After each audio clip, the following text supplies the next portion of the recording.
Si quelqu'un veut venir à ma suite, qu'il renonce à lui-même et prenne sa croix chaque jour et qu'il me suive. Luc 9, 23.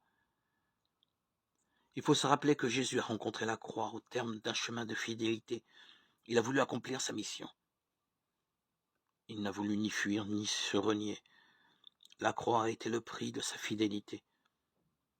Prendre la croix est pour un chrétien être fidèle à la voie qu'il a choisie, suivre le Christ dans le vécu quotidien.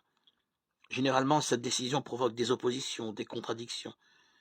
Les affronter, c'est prendre sa croix. On peut dire aussi que la croix se trouve là où l'on a engagé sa vie, son cœur, ses forces. La croix est alors l'épreuve du réel.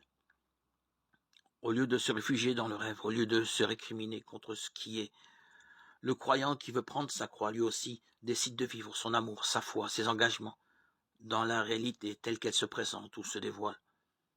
C'est alors un acte de foi dans la puissance de l'amour, pourtant menacé. Un acte de foi au sein de l'épreuve qui peut tout faire chavirer. Apparemment,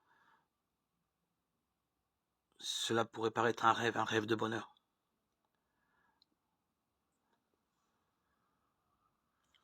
Mais tout chrétien le sait bien, en son cœur, en son âme, en communion avec l'Esprit Saint, qu'à la suite du Christ, chaque jour, le chrétien porte réellement du fruit